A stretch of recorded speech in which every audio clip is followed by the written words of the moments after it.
बांटने आए हैं। ये हमारे लिए सौभाग्य की बात है कि हम हमारे माननीय मुख्यमंत्री श्री शिवराज सिंह चौहान जी के प्रांगण में बहुत सम्मान पूर्वक बैठे हैं, क्योंकि आज हम उनके अतिथि हैं। हम उनके निमंत्रण पे गर्व और खुशी महसूस करते हैं। हम माननीय मुख्यमंत्री जी को हृदय की गहराइयों से हमारा आभार व्यक्त करते हैं। क्रिसमस एक ऐसा त्यौहार है जिसे दुनिया के सर्वाधिक लोग पूरे हर्षोल्लास के साथ मनाते हैं। आज यह त्यौहार विदेशों में ही नहीं बल्कि भारत में भी समान जोश के साथ मनाया जाता है। भारत की विविधतापूर्ण संस्कृति के साथ क्रिसमस का त्यौहार भी पूरी तरह घुल मिल गया है। सदियों से यह त्यौहार लोगों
यह पहली जनगणना थी और उस समय क्विरिनियुस सीरिया का राज्यपाल था।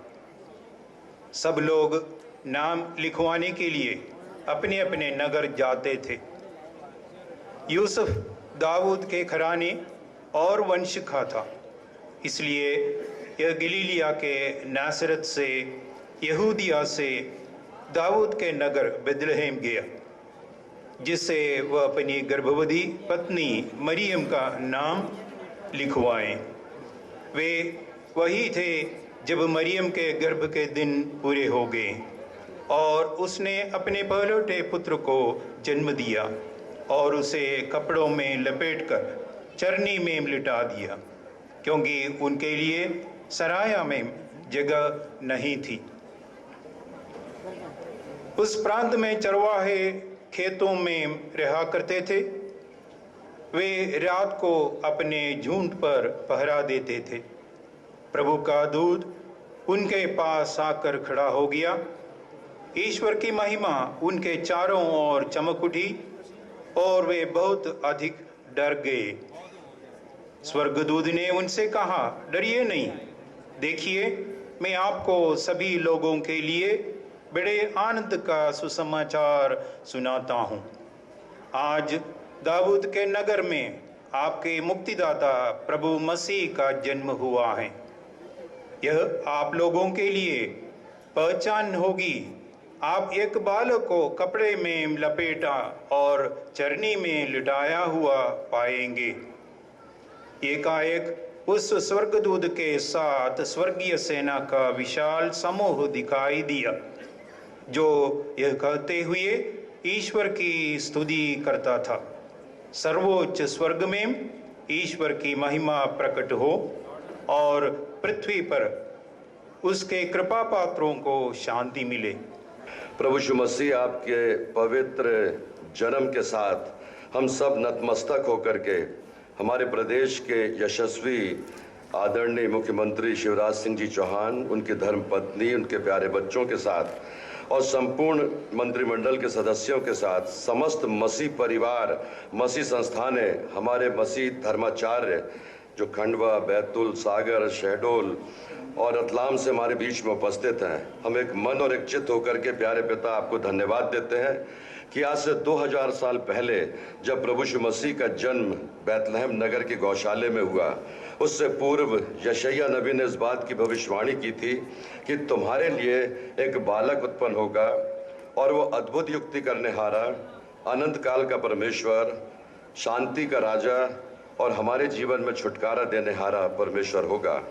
प्यारे पिता परमेश्वर, जब आपका जन्म हुआ तो हम जानते हैं कि भविष्यवक्ताओं ने जो भविष्यवाणी की थी, राजाओं के यहाँ पर नहीं, जमींदारों के यहाँ पर नहीं, धनवानों के यहाँ पर नहीं, लेकिन एक अदना से परिवार में बेथलेहम नगर की गौशाले में पिता परमेश्वर आपके पुत्र ने जन्म लिया।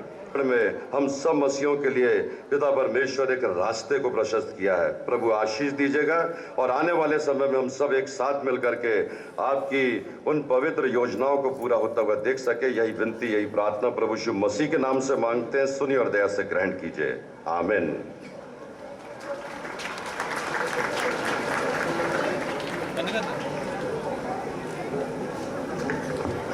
And this kingdom will never end.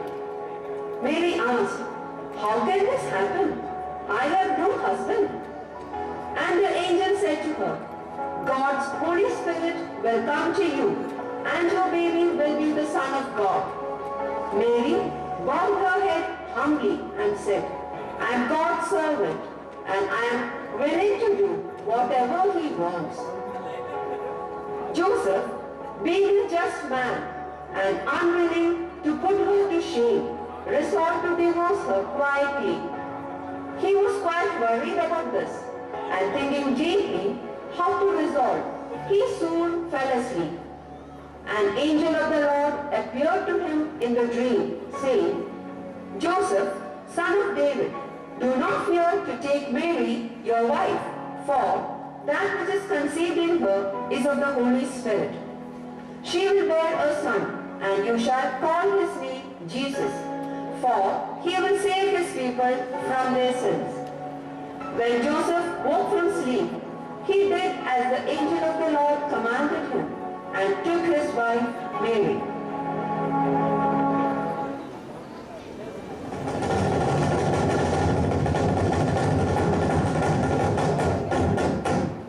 Listen, listen, listen. There's a decree from Augustus Caesar. All of you should get enrolled in the city of David in Bethlehem as early as possible. Joseph went up from Galilee to Judea, to the city of David, which is called Bethlehem, to be enrolled with Mary, who was with the child. And while they were there, the time came for her to be delivered. There was no place for them in any of the inns. One innkeeper, however, felt very sorry when he saw how tired Mary looked and said, "I am afraid I have no room in my inn, but you can take shelter in the stable if you wish." They accepted thankfully and settled for the night among the animals and hay.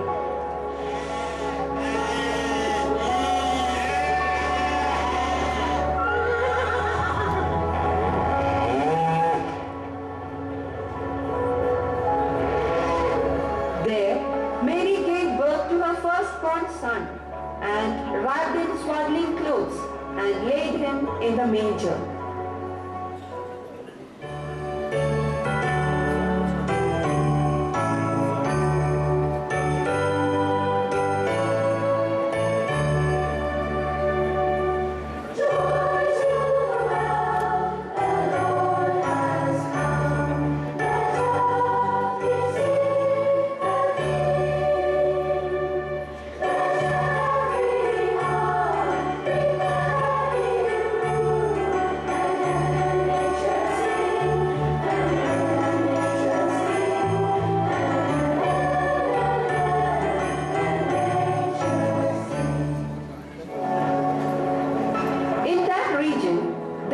Shepherds out in the field, keeping watch over their flock by night.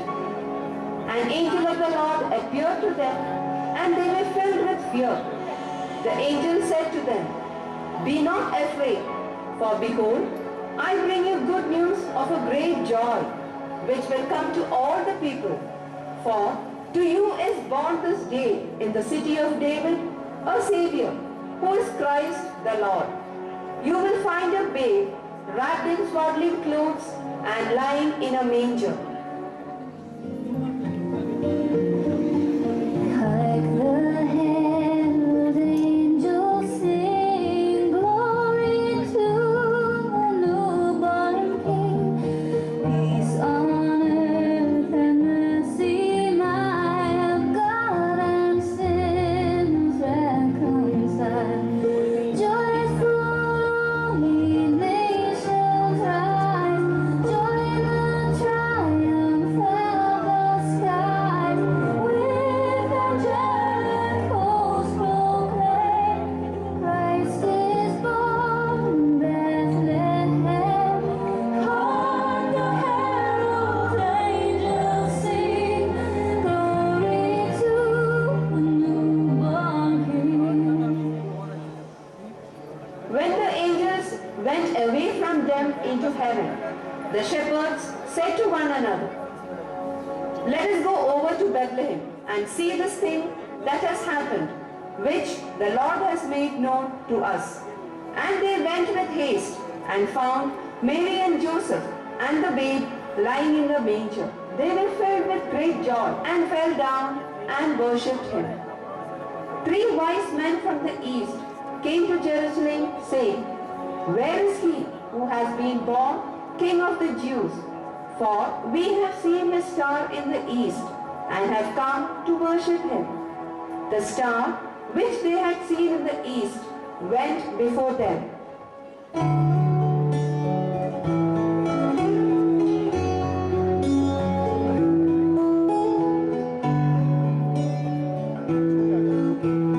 We 3 kings of Orient are, bearing gifts we traverse afar, field and fountain.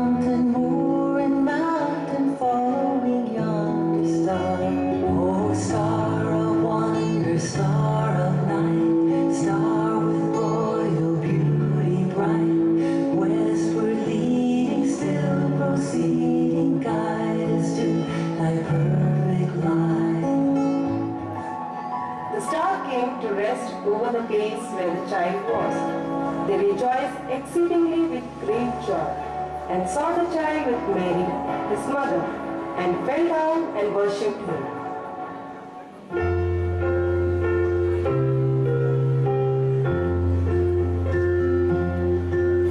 Silent night, holy night, all is calm, all is bright.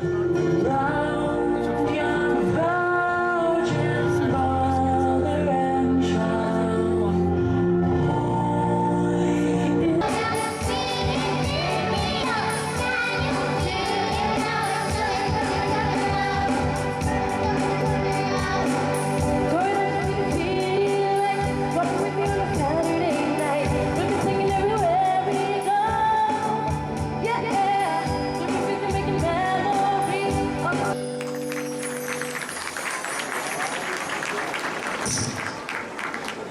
Thank you. क्योंकि हम सब एक ही ईश्वर की संतान हैं, ऐसे महान प्रभु ईसा मसीह के बारे में कुछ और बताने के लिए और आपको एक क्रिसमस संदेश सुनाने के लिए मैं आमंत्रित करती हूँ mister Shibu Thomas, minister of Jesus Christ, president of Madhya Pradesh Christian association and representative of Pentecostal churches in India and abroad.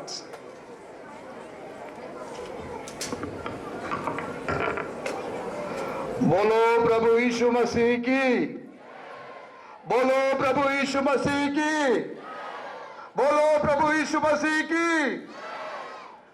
उपस्थित सभी लोगों को प्रभु यीशु मसीह में मेरा नमस्कार। विशेष करके आज के होस्ट माननीय मुख्यमंत्री शिवराज सिंह चौहान जी, भाभी साधना सिंह जी, लियो कर्नलियो साहब, आर्च बिशप कलीसिया के सभी बिशप स्वामी लोग, डीजीपी महोदय और हमारे धर्म गुरु, सभी लोगों को प्रभु यीशु मसीह में मेरा नमस्कार।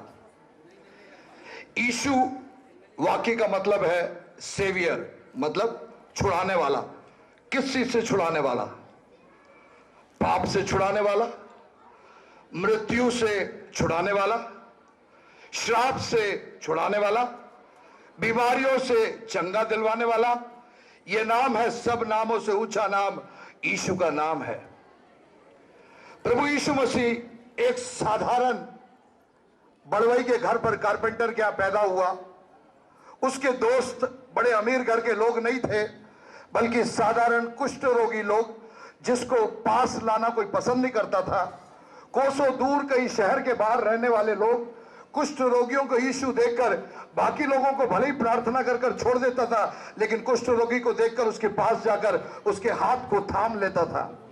यह यीशु है, हमारा यीशु, जिसका हम जन्मदिन आज इस रात के समय मना रहे हैं। जन्मदिन के बारे में सब लोग बोलते हैं, लेकिन यीशु मसीह की एक विशेषता यह है कि यीशु मसीह की कब्र इजराइल में यरूशलेम नामक जगह पर उसकी कब्र है, और दुनिया की सारी कब्रें बंद पड़ी है। आज सिर्फ एक कब्र खुली है, और उस कब्र के बाहर लिखा है, he is not here, he is risen up. वो यहां पर नहीं है, वो जी उठा है। यह सामर्थ्य यीशु, सब नामों में सारी कब्रें जब बंद है, वो यीशु जी उठा है। और परमेश्वर का वचन, पवित्र शास्त्र बाइबल हमें यह सिखाती है, जिस आत्मा ने यीशु मसीह को जिलाया है, वही आत्मा हम सबको एक दिन जिलाएगी। यीशु मसीह जब इस धरती पर जी उठने के बाद 40 दिन तक धरती पर रहा, कई लोगों को प्रकट हुआ। 40 दिन के बाद बड़ी भीड़ के सामने वो उठा लिया गया। लोग उसको ऐसे ताक कर खड़े हुए थे। स्वर्गदूत 2 नीचे उतर कर आए और उन्होंने कहा कि परेशान मत हो, जो यीशु आज उठा लिया जाएगा वो फिर वापस एक दिन आएगा। यीशु ने कहा, मैं जा रहा हूं, मैं आपके लिए एक बेहतरीन स्थान बनाने जा रहा हूं, स्थान तैयार हो जाएगा, मैं तुम्हें लेने आऊंगा और हम सब मिलकर एक साथ राज करेंगे। वही वहां पर लिखा है कि सारा पदभार उसके ऊपर रहेगा और वो युगानुयुग राज करेगा। हमारी आशा यह है, आज मेरे को सुनने वाले सब लोगों को मैं ये संदेश देना चाहता हूं, मृत्यु के बाद भी एक जीवन है। वही यीशु ने कहा कि मैं अनंत जीवन देने के लिए आया हूं।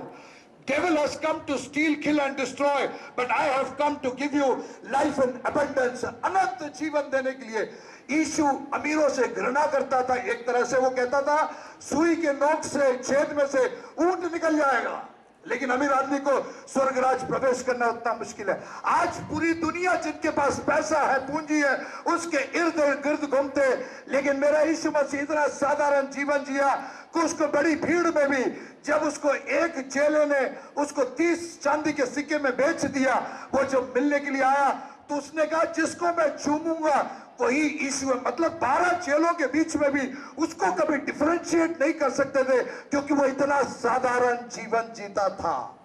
जो शिक्षा दिया उसका पालन किया, जो उसने बोला उसको जी कर दिखाया। उसकी मौत हुई, 7 कोर्ट में 4 जजों के सामने पेश किया गया। सारे जजों ने आखिरी में फैसला यह सुनाया कि हमने इसमें कोई गलती नहीं पाई। फिर भी लोगों की बड़ी भीड़ उसके ऊपर उतरी, इसीलिए उसको सूली पर चढ़ाने गया। सूली पर चढ़ाने से यीशु ने कहा कि अगर मैं आदेश दूं स्वर्गदूतों को तो स्वर्गदूत नीचे उतर के आ जाएंगे मेरी रक्षा के लिए, लेकिन पिता ने मुझसे, हमारे पवित्र शास्त्र में ऐसा एक वाक्य लिखा है यूहन्ना 3:16 में, He loved so much that he gave his only begotten son. उसने जगत से इतना प्रेम किया कि उसने अपने इकलौते पुत्र को दे दिया, ताकि जो कोई उस पर विश्वास करेगा वो अनंत जीवन को पाएगा। यीशु पर विश्वास करना बड़ी साधारण सी बात है। हमको इतना विश्वास करना है कि वो मर गया था और वो जी उठा और वो पिता के दाहिने हाथ पर आज विराजमान है और हमारे लिए पक्षपात करता है। आप इतना आज भरोसा करेंगे, आप और आपका परिवार छुड़ा लिया जाएगा। मैं मुख्यमंत्री जी को बहुत धन्यवाद देना चाहता हूं, क्योंकि उन्होंने पदभार संभालते ही सबसे पहला सेलिब्रेशन सीएम हाउस में अगर उन्होंने कुछ किया हो तो वो क्रिसमस का प्रोग्राम है। जोरदार ताली उनके लिए दीजिए आप लोग। सबसे पहला प्रोग्राम, एक कन्वर्शन शब्द आजकल बड़ा चल रहा है, कन्वर्शन कन्वर्शन कन्वर्शन। 2004 में मेरा भी ऐसे ही कन्वर्शन हुआ। मैं सिगरेट पीता था, शराब पीता था, दुनिया के सारे काम करता था, लेकिन एक रात को मेरी परमेश्वर यीशु मसीह से मुलाकात हुई और उस रात में मेरा रियल जीवन कन्वर्ट होकर मेरी बुरी मनुष्य को मारकर एक नया इंसान, एक नया जीवन परमेश्वर ने मुझे दिया है। और यह है मेरी नजरों में कन्वर्शन। कोई भी किसी को कन्वर्ट नहीं कर सकता। यीशु मसीह कहता है जब तक मैं किसी को आकर्षित न करूं कोई मेरे पास आ नहीं सकता है। यीशु मसीह की आज्ञा के बिना कोई भी उसके समीप आ नहीं सकता। यीशु ने वादा किया जब तक मैं किसी को आकर्षित न करूं कोई मेरे पास आ नहीं सकता। शिवराज सिंह जी और उनके परिवार के लिए यहाँ पर बैठे हर एक बच्चे परिवार उनके लिए प्रार्थना करता है। परमेश्वर उनको बहुतायत से आशीषित करे। हमारे लिए इतना उन्होंने पिछले बार 3,500 लोगों का न्योता था, इस बार उसको बढ़ाकर 5,000 कर लिया। उनका विश्वास हमारे ऊपर इतना ज्यादा है कि वो बिना कुछ सोचे समझे, पिछले बार 3,500 कार्ड छपे थे, इस बार 5,000 छाप कार्ड छपे, फिर भी बैठने के लिए जगह नहीं है। मैं माफी चाहता हूं जो लोग पीछे खड़े, क्षमा करिएगा। अगली बार 10,000 लोगों का आयोजन सीएम हाउस में होगा। हालेलुया। एक बात और बताकर बैठना चाहता हूं। यीशु मसीह जी उठा, कब्र में उसको सील किया गया।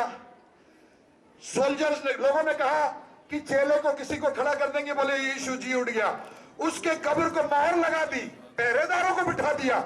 लेकिन रविवार सवेरे जब उसकी मां मरियम कब्र के पास गई, कब्र खुला हुआ है और कब्र के ऊपर जो सामने पत्थर था उस पर स्वर्गदूत बैठा है और मरियम ने यीशु को वहां पर देखा। वही जीवित यीशु को हम आराधना करते हैं। उसने सारी जहां अपनी लुटा दी। 33.5 साल की नौजवानी में उसने अपनी जान क्रूस पर नचावर कर ली। और बाइबल में ऐसा लिखा है उसने कभी पाप किया नहीं है और उसको यह भी नहीं मालूम पाप क्या होता है। जो लोगों ने यीशु को ग्रहण नहीं किया, आज ये सुना रहा हूं, सर यीशु को ग्रहण करिए और मुख्यमंत्री और उनके परिवार के लिए निरंतर प्रार्थना करिए। सारी मंत्रिमंडलों के लिए प्रार्थना करिए। सोलोमन सबसे अमीर, सबसे बड़ा राजा था, लेकिन उसने परमेश्वर से एक प्रार्थना किया, इतनी बड़ी प्रजा को चलाने के लिए मुझे स्वर्गीय ज्ञान उपलब्ध कराइए। तो परमेश्वर ने इतना बड़ा ज्ञान सोलोमन को दिया और उसको कहा कि तूने सिर्फ ज्ञान मांगा, इसलिए तुझे नाम, शौकत, जीवन में शांति, आनंद सब कुछ मैं भरपूरी से दूंगा। परमेश्वर आप सबको आशीषित करे। इन वचनों से मैं विराम देता हूं।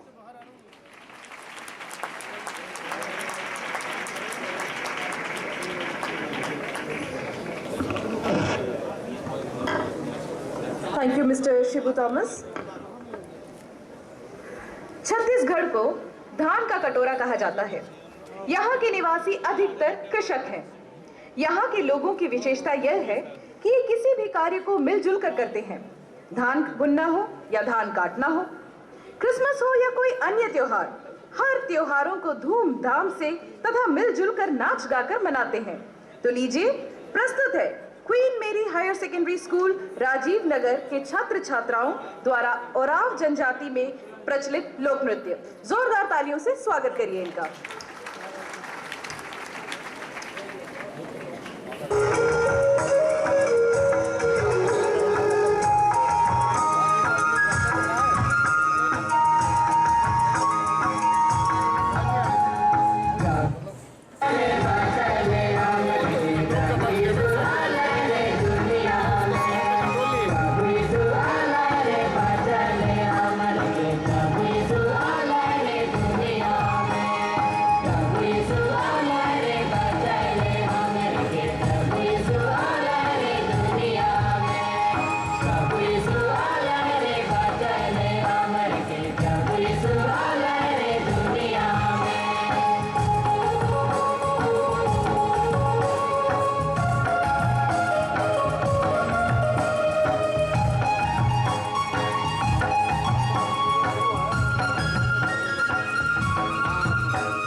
हमारे प्रदेश के यशस्वी मुख्यमंत्री परम आदरणीय श्रीमान शिवराज सिंह जी, माननीय मंत्रीगण, श्रद्धेय धर्माधिकारीगण, सम्मानित अधिकारीगण एवं मेरे प्यारे भाइयों और बहनों, आप सभी को उद्धारकर्ता प्रभु यीशु के जन्म दिवस क्रिसमस की हार्दिक शुभकामनाएं एवं कोटि कोटि अभिवादन।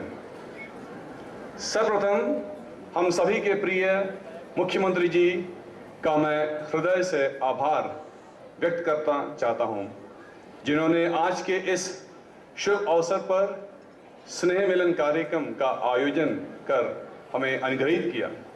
मैं संपूर्ण ईसाई समुदाय की ओर से आपको हार्दिक धन्यवाद अर्पित करता हूं। आज पूरा विश्व क्रिसमस के आनंद में डूबा हुआ है। प्रभु यीशु मसीह के जन्म को एक बार पुनः स्मरण किया जा रहा है, लेकिन क्या वास्तव में हम प्रभु यीशु को अपने जीवन में स्वीकार कर रहे हैं, या इस पवित्र पर्व को हम एक औपचारिकता में समाप्त कर रहे हैं? यह निश्चय ही सोच का विषय है। पवित्र बाइबल के संत यूहन्ना रचित सुसमाचार के 9वें अध्याय उसका 39 पद में इस प्रकार कहा गया है, तब यीशु ने कहा, मैं इस जगत में न्याय के लिए आया हूं, ताकि जो नहीं देखते वे देखें और जो देखते हैं वे अंधे हो जाएं। हम भी यदि अपने आत्मिक उन्नति से बाधक कारकों को नहीं देख पाते हैं तो निश्चय ही हम भी अंधे हैं। प्रभु यीशु मसीह का संदेश इस प्रकार है, जो नहीं देखते वो देखें। यहाँ पे बात कर रहे हैं परमेश्वर। क्रिसमस संदेश सिर्फ 2 शब्द में सीमित है, एक प्रेम और दूसरा शांति, लव एंड पीस। प्रभु यीशु ने अपने जीवन में प्रेम को सर्वोपरि माना है। प्रेम होने पर भी भाईचारे की भावना का विकास होता है। उनके प्रमुख शिक्षाओं में से एक है, अपने पड़ोसी को अपने समान प्यार करो। किंतु आज इस प्रेम का स्थान ईर्ष्या ने ले लिया है। आज व्यक्ति अपने दुख से नहीं बल्कि दूसरों के सुख को देखकर अधिक दुखी है, पड़ोसी के अवनति पर अधिक प्रसन्न है।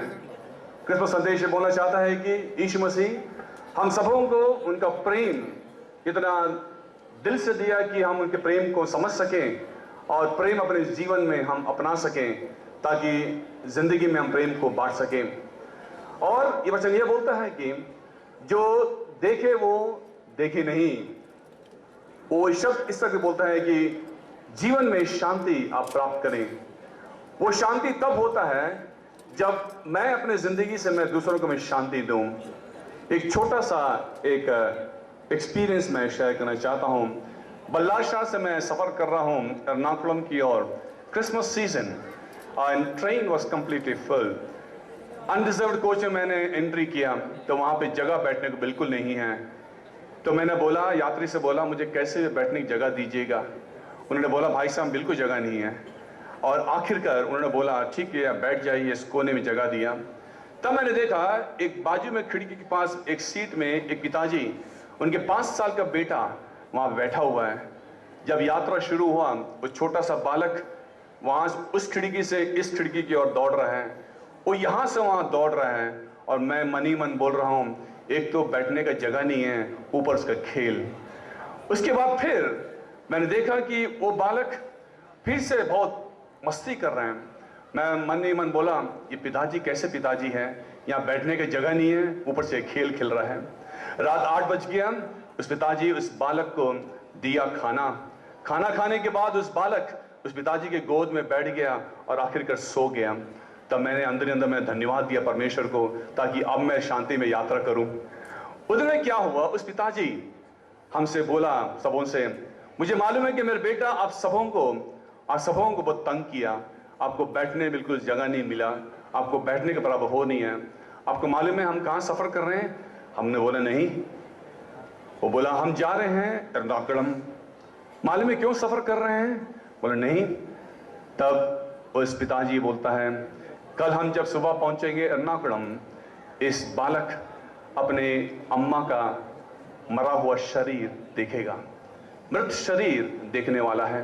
तो मैं सोचा, आज मेरा बेटा जितना खेलना है कूदना है, let him play. Tomorrow my same child is going to cry out, ये मेरा बेटा कल के दिन रोने जा रहा है, मेरे अम्मा का मरा हुआ शरीर देखे। तब मेरी जिंदगी में एक प्रश्न आया। क्रिसमस का संदेश ये होता है कि मैं अपनी शांति नहीं, दूसरों का शांति मैं जब दूंगा, तभी वो शांति, तभी क्रिसमस वहां पे पूर्ण होता है।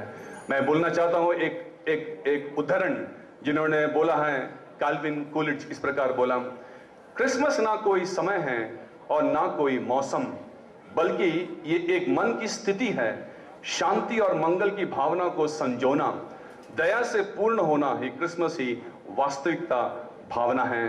मदर तेरेसा बोलती है, द ब्यूटी ऑफ क्रिसमस तब होता है जब when you define the word beauty, I want to define that word beauty was Mother Teresa has said. She said in this way, beauty is not just being Miss World, but reaching out to the missed world. I repeat, beauty is not just being Miss World, but reaching out to the missed world. Let this Christmas season, let us reach out, something missing to the people, and that is the love and peace. May this Christmas season be a season with it all full of joy, full of love and peace abide in our heart. With these words, once again, I wish you all a meaningful Christmas and a blessed New Year. Thank you. God bless.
सम्माननीय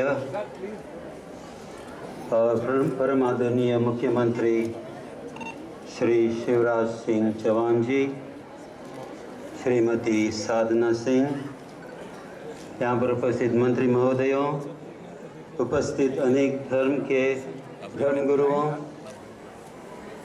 नेताओं, इंदौर, उज्जैन और खंडवा से पधारे धर्माध्यक्षों, राजनीतिक व प्रशासन के अधिकारियों, फादर्स, सिस्टर्स, हमारे मित्रों, ख्रिस्तीय भाई बहनों, मिसेस लोबो, श्री सुरेंद्र सिंह डीजीपी, श्री आत्मानंद जी, मिसेस शिबू थॉमस,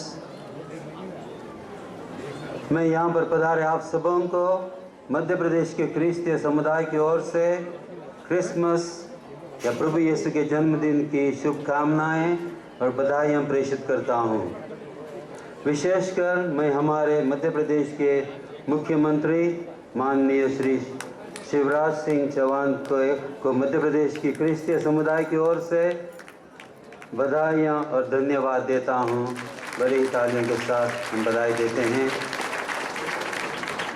क्योंकि आज यह समारोह उन्हीं के उपक्रमण यानी इनिशिएटिव्स का फल है।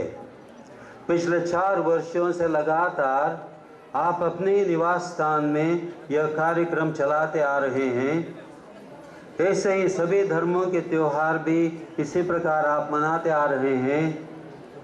ऐसे आयोजन से हमें यही संकेत मिलता है कि आप सभी धर्मों का आदर और सम्मान करते हैं। तो इसलिए आपको सचमुच में बधाई और धन्यवाद देता हूँ। ये एक मिसाल है मध्य प्रदेश के लिए और दूसरे राज्यों के लिए भी। यह सोच और विस्तृत विचार भारत के हर एक व्यक्ति को और हर एक राज्य के लिए मिसाल बननी चाहिए। जी हाँ, भारत अनेक धर्म का एक सुंदर बगीचा है, जहाँ अनेक तरह के फूल खिलते हैं और बगीचे की सुंदरता बढ़ाते हैं। हमारे देश की विशेषता यह है कि अनेक धर्म, जाति, संस्कृतियाँ, भाषाएं, वेशभूषा इसका सम्मिश्रण है और अनेकता में एकता हम महसूस करते हैं। ऐसे ही हमारी महानता दुनिया के सबसे बड़ा प्रजातंत्र, the greatest democracy in the world, जहाँ धर्म का आदर, हर एक धर्म की स्वतंत्रता, हर एक को अपने धर्म के विश्वास में जीना और दूसरे धर्मों का आदर और सत्कार करना, यह संविधानीय अधिकार, हमारे मूल अधिकार जैसे हमें उपलब्ध हैं। यह तो बड़ी महानता है हमारे देश की। वास्तव में हर एक धर्म के लोग, यदि वे सच्चे धर्मावलंबी हैं, दूसरे धर्मों के और दूसरे लोगों का भी आदर करते हैं। जो धर्मों के बीच में तनाव पैदा करते हैं, चाहे धर्मांतरण की बात हो, घर वापसी की बात हो, ऐसे व्यक्तियों को क्या सच्चे धर्मावलंबी या धर्म विश्वासी कह सकते हैं? किसी भी धर्म में हम जानते हैं ईश्वर प्रेम सिखाते हैं। धर्म के नाम पर दूसरों को कष्ट दो या पीड़ा पहुंचाओ, खून खराबा करो, जो दुनिया में आजकल होता है, यह बिल्कुल किसी भी ईश्वर को बर्दाश्त नहीं होता। ईश्वर हमेशा प्रेम का पाठ सिखाते हैं और हम जानते हैं ईश्वर मनुष्य बन गए। प्रभु यीशु जो मनुष्य बने, उनका एक ही उद्देश्य। क्षेत्र की प्रगति के लिए किए इन्होंने कार्य महान। गर्व से आमंत्रित करती हूँ मंच पर मुख्यमंत्री जी शिवराज सिंह चौहान।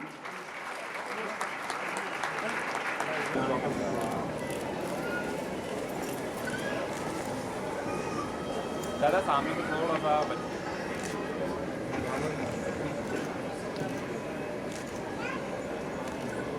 हमारे सौभाग्य से यहाँ सब पधारे हुए हमारे धर्म गुरुगण, परमादरणीय डॉक्टर लियो कार्निलो जी, आर्क बिशप आदरणीय चाको जी, बिशप इंदौर, आदरणीय दुरईराज जी, बिशप खंडवा, आदरणीय सेबेस्टियन जी, बिशप उज्जैन, माननीय समस्त चर्चों के पादरीगण, स्कूलों के प्राचार्य, सिस्टर्स, ब्रदर्स, सभी धर्मगुरुगण, जैन समाज के महाराज श्री, बोहरा समाज के आमिर साहब, मुर्तजा जी, और आज और हमारे बीच में एक वीर शहीद की माता मनीष सिंह, जो अपने देश की सीमाओं की रक्षा करते हुए शहीद हो गए, खून की अंतिम बूंद दे दी, उनकी वीर माता यहाँ विराजमान है। मैं उनको प्रणाम करता हूँ। उनकी बहन, उनके भाई यहाँ आए हुए हैं और आप भी उनका अभिनंदन कीजिए।